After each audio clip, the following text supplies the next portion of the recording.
In this lecture, even though we could have started from the linear or the equations for the implementation of the functions, but we'll be taking care of that later on because that thing continues further with some more aspects in search and control strategies that you might already be knowing, like finding out the complexity analysis, then the state spaces, and all these things are there.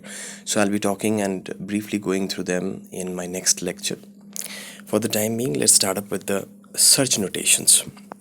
Now, as you can see, in case of search notation, before we go for the functions that define it, we'll be talking about the systematic examinations, or in fact what the search notations are, or why do we do a search. In a normal manner, search is about moving from the initial state to that of the goal state. All right, now for that we do have three functions out here: the fn, the gn, and the hn. Now, why I'm talking about Fn, then Gn, then Hn? I'll be talking about that now. The overall function, or Fn, it is the evaluation function that estimates the least cost solution through node n. Fn is basically a combination of Gn plus Hn. Now let's talk about Gn. Gn is the cost function that estimates the least cost path from the start node to the node n. Then comes the hn. Hn is the heuristics function that estimates the least cost path from the node n to the goal node. Now let me explain a few things out here. While you are seeing the fn, hn and gn, fn is basically gn plus hn. Now the first aspect that comes up is the gn and then the hn part. Hn is somewhat a heuristics. That means it's an estimation after you have reached either the goal state or you are at an intermediate state. Now let me talk about what is this n that you can see here, this n or this n. This n is while you are moving from the initial state to the goal state, there is an intermediate position n. Now this n can be the goal state itself or can be any intermediate position where you are at present after starting from the initial position, and then you are at n at that point of time. Now let's see it via a diagram in the next slide. Now the relation amongst the three parameters are somewhat like fn is equal to gn plus hn, as I have said a few minutes back. Now if we are starting from the start position and reaching for the goal, we are actually going from the start to the goal via n, right? Now while we are starting from the start position and reaching for the n, we are covering up this gn function, and while we are moving from n to the goal, we are taking care of this hn function. Now while we are adding this gn plus hn, we are getting this fn function. So this is stated by this equation that is on top of this slide. Let us see some of the conditions that hold true. Now let's say if hn is less than or equal to the actual cost of the shortest path from node n to the goal, then hn is an underestimate. Let me talk about that. Let's say you have started from the start and you have reached for the n. You have incurred certain cost. That means you have invested certain cost for traversal from start to node n. Now this cost is nothing but the gn, right? Now while you are moving from hn to the goal state, then this cost is called as the hn. Now here we are talking about the hn function. When hn is less than or equal to that of the actual cost of the shortest path from node n to the goal, then hn is an underestimate. So let me tell you that from the starting node to the end node you have already traversed, and this value you know. But while you are standing at n, and if n is not your goal state, then what you are doing is you are making a prediction in the form of hn. If hn is a cost that is lesser than or equal to that of the actual cost, then we say that it is a case of an underestimate. That means you have estimated a cost that is lesser than that of the actual cost. These kind of situations seldom arise, right? Now, let us move a little further for the analysis part.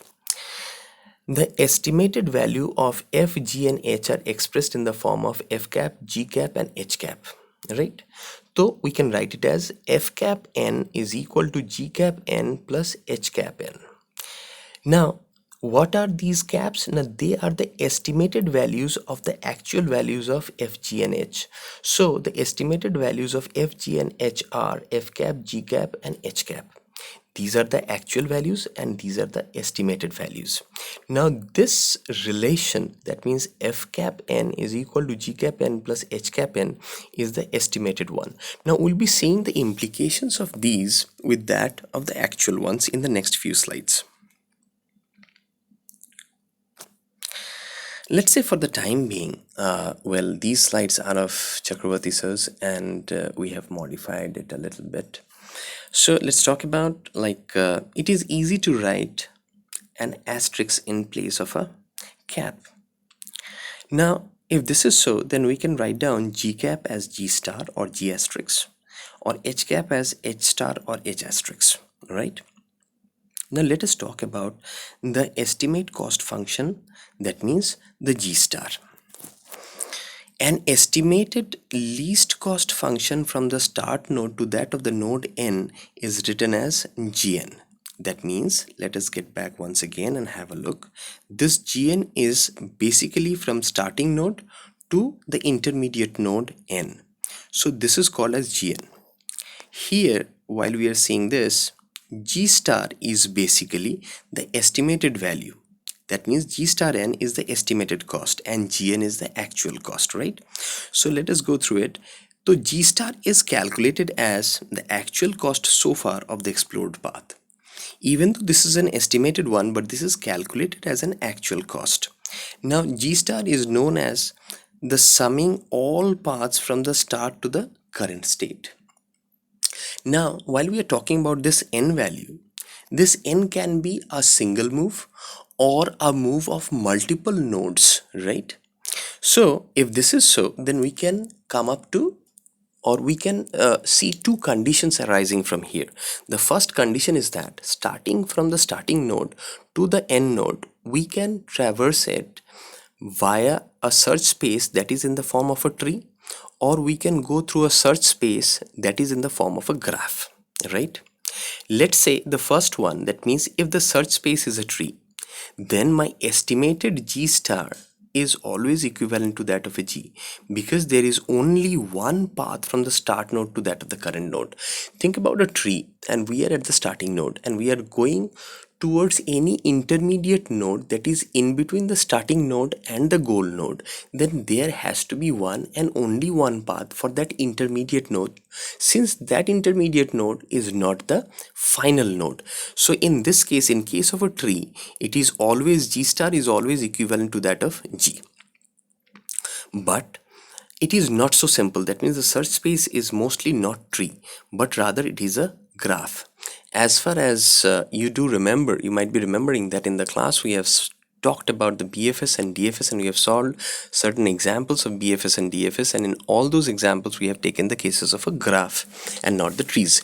Here, that means we have solved the difficult part previously, and now we'll be seeing of that of the trees in the further slides. Well, for the time being, if the search space now is a graph, then G star is always greater than or at least equivalent to G.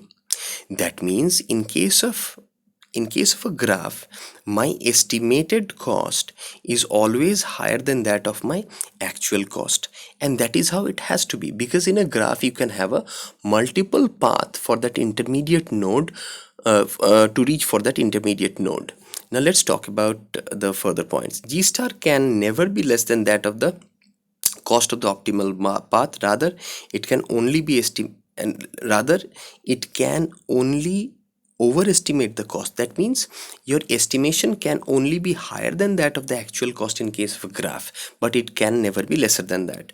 G star can at max be equivalent to G in case of a graph if chosen properly. Chosen properly means if your estimate is phenomenally good, then at max what you can do is you can take this G star closer to that of G, and at max you can make it equivalent to G. Sorry, I mean, the best that you can do is you can make G star equivalent to that of G. That means the estimated function out here equivalent to that of the actual one. Now we are moving towards an estimation of the heuristics function h star. Previously what we have done here is we have talked about the G. Now we have talked about the G. Now we'll be talking about the H. That means the heuristics one. What is this heuristics? Until now we are talking about, we have started from the start and we have reached for the intermediate one. Now we'll be talking about, we are standing here at n, right? Any intermediate node n, and we'll be talking about the predictions of this hn. That means this can be an estimated one, or this can be an previously defined hn by which we know the actual cost of hn. That means the actual heuristics of hn. Let's see what it is. An estimated least cost path from the node n to the goal node is that of hn. That means we have started from the starting node and we have reached to the nth node at n. That means from the intermediate part to that of the end of that to the goal node, this whole function is called as the hn. Now the estimation of this function is called as h star n. Now h star is an heuristics information. It represents a guess. That means how hard it is to reach from the current node to that of the goal state. You have reached from the starting state to the intermediate state. Now hn gives you the further, that means the future cost or the future heuristics for reaching from that intermediate node to that of the goal state. H star may be estimated using the evaluation function fn that measures the goodness of a node. Now this thing can be better understood that H star can have different values. Now that different value is nothing but it is a range. What is the range? The range is that H star n, that means the heuristics function's estimated cost always lies between the actual heuristics cost and it is larger than or equivalent to that of 0. Why or what are the conditions when h star n, that means the estimated heuristic function cost, is equivalent to that of 0? It is the case when we are at when the intermediate node, that means n is my goal node. Under those cases h star n is equivalent to that of 0, and when it is larger than 0 but lesser than that of hn, that means it is an intermediate node, right? That's cost is lesser than that of the actual cost of hn. They mean a different search algorithm, forget about it. Now if h star n is equal, if h star is equal to h, it is a perfect heuristics. That means you have neither overestimated or underestimated. You have straight away made a prediction for the further move from the intermediate node n to the goal state by a function called as h star that is exactly equivalent to that of h. That means the actual cost or the actual heuristics. Means no necessary nodes are ever expanded. Now we'll be talking about the control strategies. Now the search for a solution in a problem space always requires a control strategy. That means every search process is controlled under various control strategies. Now these control strategies are of different types and they do have their own, or they are known by their control structures.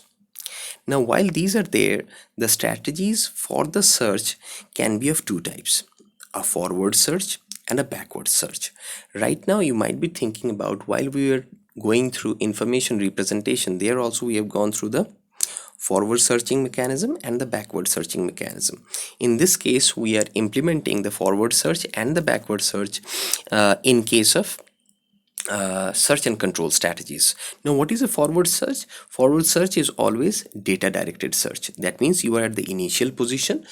In forward search you are at the initial position, and from the initial position you are moving towards the solution or towards the goal.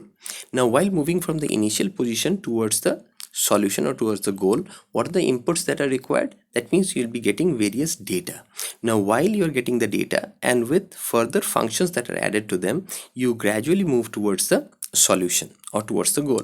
In case of backward search, what you do is you start from the goal state or the final state and you move backwards, right? And you move backwards.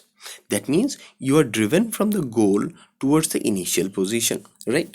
Now in these cases, you can either be reaching towards the initial state, and in some of the cases you even reach towards a solvable sub problem.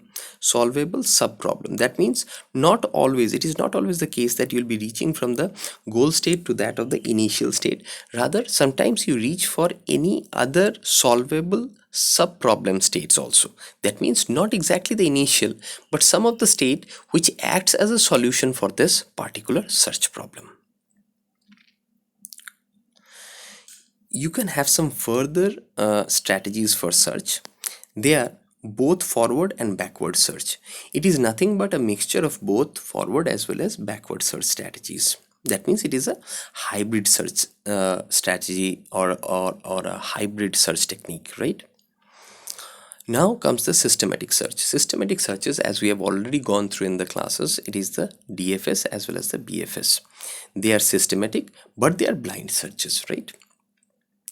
Next comes the heuristic search. Whenever we do have certain amount of information about a particular problem, then we can use this information to predict a heuristic function to move towards the goal state, right? Now these kind of searches are called as the heuristic search, or they're also called as the heuristics. In a much more better fashion, we can say that heuristic searches definitely leads to a solution, but that solution may not be a best solution. So a heuristic search may not always find the best solution, but it is guaranteed to find a good solution in a reasonable time, right? Now, heuristic search algorithms.